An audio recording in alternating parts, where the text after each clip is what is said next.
So the long story short, I grew up in an area of the United States, New York metropolitan area, which gave access to lots of different spiritual traditions.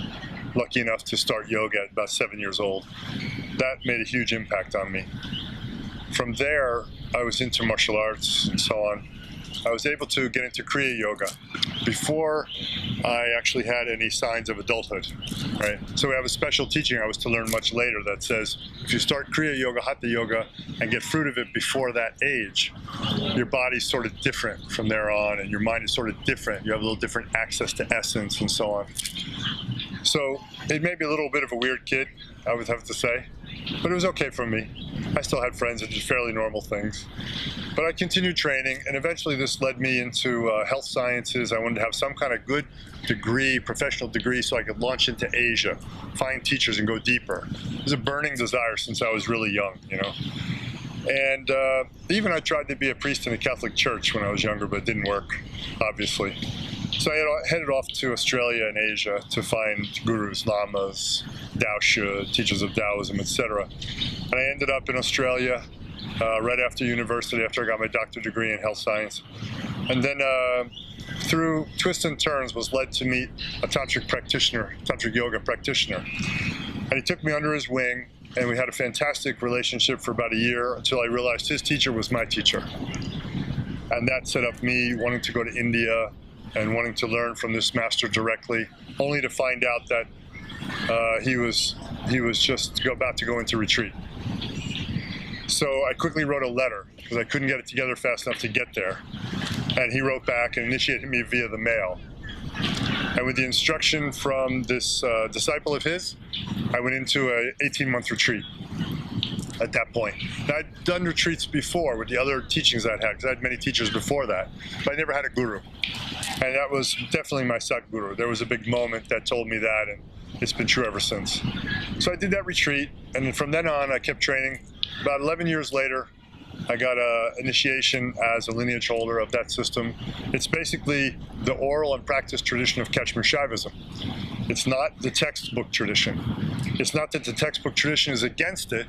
It's just that we find that the textbook tradition that's being discovered now, rediscovered, retranslated, brought out, you know, which is wonderful, is only a part of the story. And that the real guts of the whole system is always the unbroken guru-disciple tradition, the practices that come from teacher to disciple. And in this fashion, fruition really seems to come much better than to try to recreate, you know? So that was the system, and he was very open-minded. He had been in Tibet himself and studied in Tibet, Burma, Thailand. He studied Hinayana Buddhism and Vajrayana, all kinds of things. So we had a wide open discussion on all these things. And he said, you know, at some point he was farming me out to different Indian teachers because he was busy for different things. I had different vidyas I had to learn. And then he would check me and so on. But my experience with him was incredible because 18 months in retreat, it was all psychic transmission. And I didn't know any Sanskrit. I didn't know what a deity was. I didn't know anything, except I was really following this disciple of his into Hatha Yoga, deep into Tantric Hatha Yoga, Kriya Yoga, all the deep stuff, Tattva Shuddhi, etc. So I had to get verification. So I'd write letters and they'd verify and so on. But then when I finally went to India and met the lineage masters in person, then it all came together. They talked about all these things I had learned and clarified what I didn't understand that came through psychic transmission. Because some of it's garbled, because I wasn't pure enough to really receive that perfect transmission. So that was big for me as far as showing me, wow, it's a whole different world, actually. It's not something you learn from books, per se. It has to do with initiation and all that. Yeah. After I studied that tradition, my teacher passed away. He wanted me to go on to continue studying meditation with Tibetans. He advised it. I actually finished up some Taoist studies along the way, but then I found a great master of Dzogchen from the Tibetan side, the Bumpo side. He since passed away last year, but he was a fantastic teacher. So I still go deep into that, and someday I'll be teaching the Bumpo tradition of Dzogchen as well, but right now I keep it just for myself and my wife. Yeah. So that's a short background.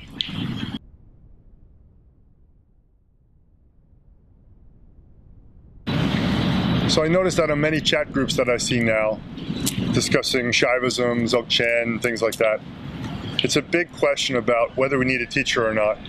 If we do, to what extent do we need, you know? And I'm a very traditionalist in the sense that I'm highly pragmatic. I don't really think I'm that specially gifted. And it's good to think that way, even if you are. The Ramana Maharishis, the Nityananda Babas, who didn't need a teacher, they had teachers, but didn't need like years and years with a teacher. They had initiators, let's say. They're very few and far between. What I see now is that there's a general influence of postmodernism into modern spirituality for Westerners. And they are being taught, and it's not their fault, they're being taught by society, by even the education systems in America since the 70s, that you are the master of your reality, you are the one who has all the confidence and self-esteem, you're your own teacher, etc. With this type of a Mimi-focused reality that we have now, it's very difficult for anybody to surrender to a true master and to stay with them long enough until that master says, you're baked, you're finished, now go and help others. So, about whether I am in favor of guru-disciple tradition or go do it on your own, I'm in favor of do it on your own as best you can until you find a qualified guru or lama. And then, once you know without a doubt that this is the one for you, make an irreversible commitment, go all the way with them. Because you can't get there on your own. And even the classic philosophy of Kashmir Shaivism says the mind as a vehicle that you have control of can only go up to tattva number 23. You know, you have Prakriti and Purusha after that, but it cannot go any farther. You cannot guide yourself into the higher tattvas of realization. This is what's being lost on the newer generations of Kashmir Shaivists, Dzogchenpas, all of them, Taoists. This postmodernism has influenced their thinking to the degree that they believe, okay, naively, because the text and our gurus say we are essence already, and because we can access that directly, we can do that without the aid of a teacher. Correct, only to a certain point. This gets into the 3 Kundalini teachings that I was given. Sva Kundalini, Kula Kundalini, Loka Kundalini. Everybody out there is looking for Sva Kundalini. Don't even know that this and this exist. This Kundalini you can get with your own mind. As a subset of Paramashiva, as a subset of all essence consciousness. You can get to this one by yourself. In the 12 stages that we have from ignorance to enlightenment, it's up to stage 5. Above stage 5, it is supra-mental. It is not mental work that gets you there. It is grace. It's grace all the way through, but now especially becomes a part of grace and a part of knowing how to access that part that was awakened within you already by the Guru's transmission, Lama's transmission. And that becomes the vehicle from there on. So the deep devotion, which opens us to that grace and connects us to that grace and shows it as our own being, becomes the teacher, but in relationship. So the Sva Kundalini has to yield its own interest in itself and open up into Kula Kundalini, which becomes like more societal. It's hard to describe actually, but it's more like I'm not the big important thing anymore here. Kundalini is about us. Us meaning not just humans either, environment too, but then it goes to the next, Loka Kundalini. This tradition is a light body tradition. And many people are quick to poo-poo the light body. I've heard people do it on Kashmir Shaivist sites, other sites. Not saying it doesn't exist, but they're like, why bother? What's the big deal about a light body? Well, the light body tradition is not Tibetan only. It was Indian. It was in the Shaivist yoga. Even Abhinavagupta himself, there's a myth that he light-bodied and took like 1,200 disciples with him in a cave one day. So I think it's very important to understand that the full experience of spirituality, the full path, is not being nearly tapped by today's practitioners who insist on saying, I alone will guide my sadhana. There's a few problems with that. One is the eye can't see the eye. So you can't pick out your problems along the way. And I'm very grateful. Instead of thinking I was being abused or, how can we say, heavy-handed, you know, with my teachers were being heavy-handed with me, instead, I was very grateful to realize, with a lot of humility, hey, there's no way I could make a rainbow light body for myself, much less get realized on a stage of shunya, pure shunya, where everything is one, the Kula Kundalini level. Please help me. See myself, show me where it doesn't work and how it doesn't work, and show me those practices that will take me beyond it, using my own Shiva nature that I recognized during the first part of Kundalini awakening. It has to do with self. How do I go beyond myself now? And this is where it's at now. And I'm a pretty strong voice for that in the wilderness of people who want to do it for themselves. But I think if you understand it correctly, it's quite a beautiful and exquisite relationship. And it teaches us more about ourselves and the universe than going it alone, actually.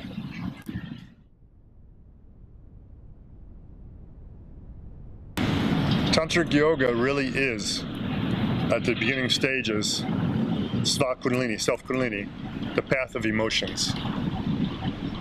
Now I want to talk completely non-psychological about emotions. I want to talk about it as a tantric lineage holder, tantric yogin practitioner myself. When we talk about body, speech, and mind, what most people don't realize, these are three components of every human being. Body meaning conduct, activity, physical body.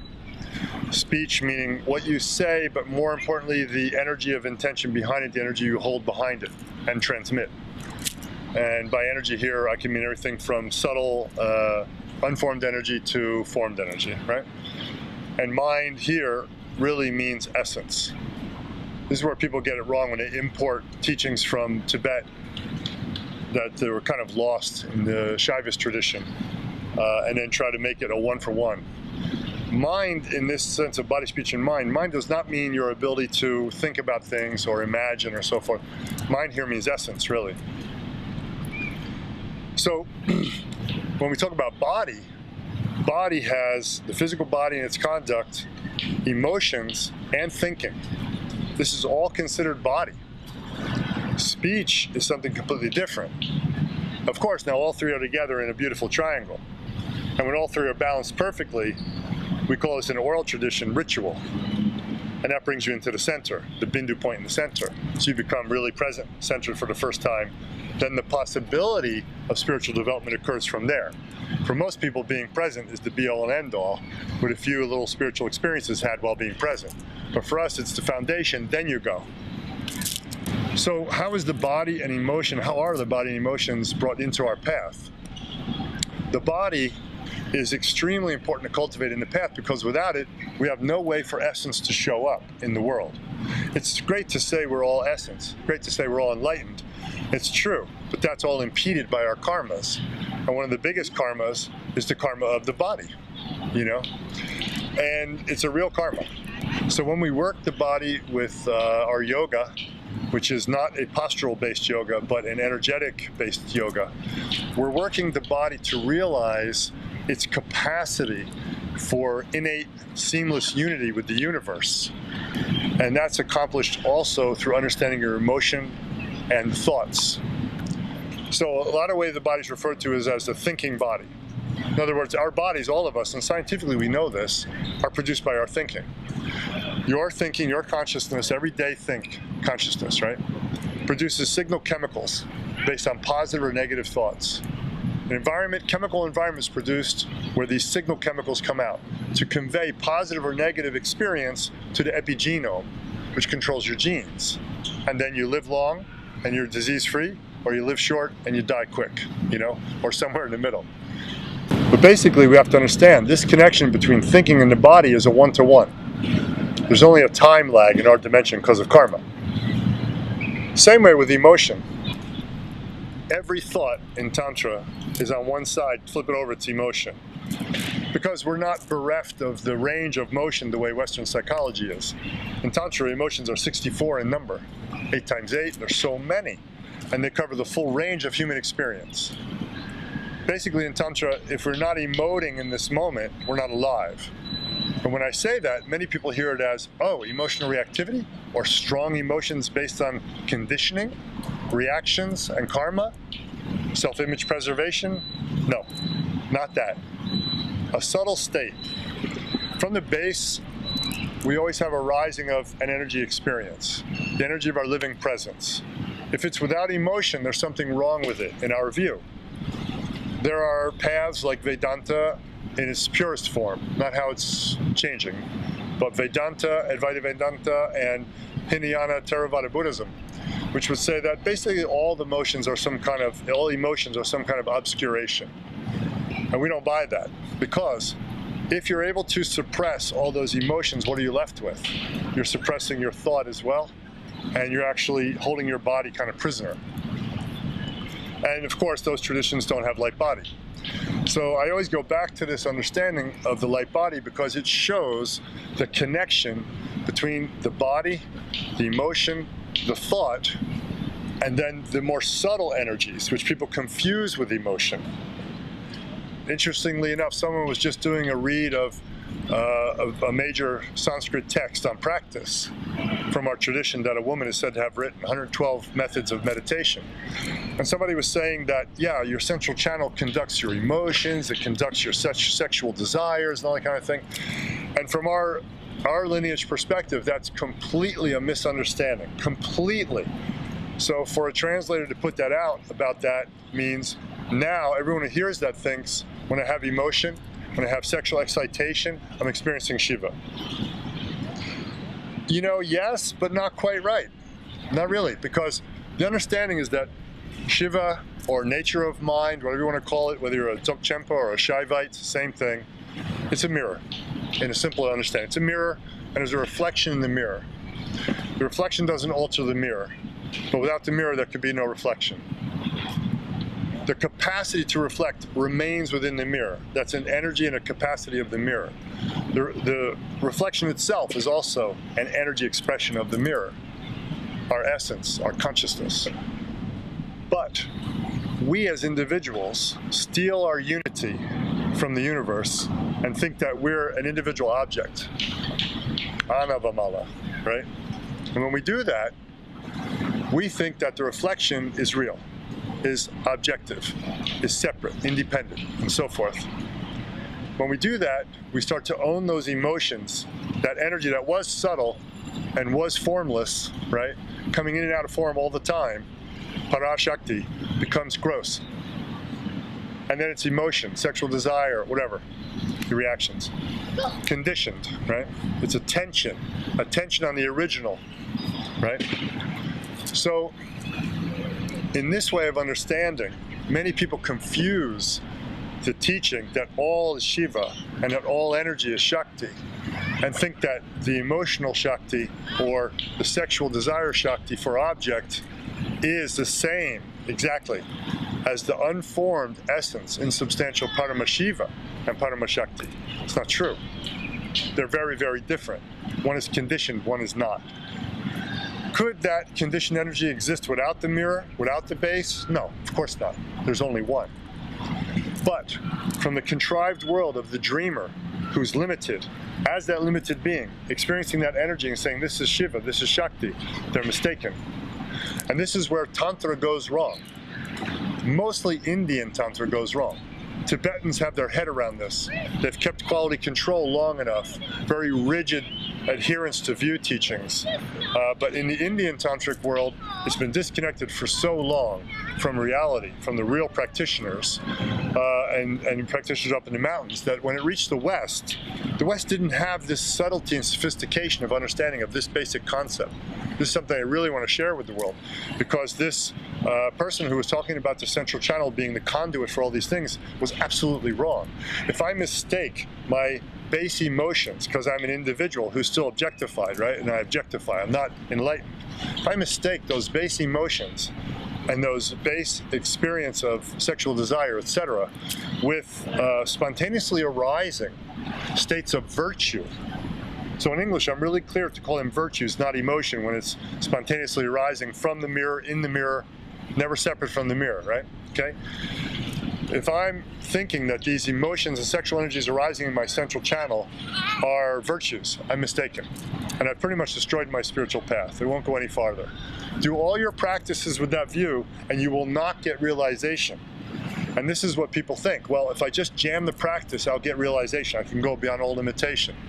It's naive, and it's ill-informed. View must be there to condition the mind so that the mind can actually recognize one's true nature. Now, that's an unpopular thing to say because it means a lot of work, but it's okay. So we want to make a distinction between virtue, spontaneously arising and resolving, and emotion and reactions and emotions that we hold because we have a self-image. The body level of practice, the energy, the emotion level, and thinking level are all tied together in one: body, speech, and mind. We must work that all together, but it must happen from a really quite sophisticated level of understanding. And then your yoga can achieve something amazing. Then your training with emotion can reveal virtue, etc. Confusing the two, conflating those two, dualistic energy with non-dualistic energy, is a road to ruin. And I've watched Indian Tantra go down this road to ruin for a really long time now. I'm really happy to have understood the difference between the two.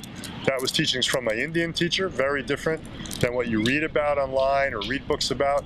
And then it was further confirmed in my Dzogchen studies. So I'm really grateful for that.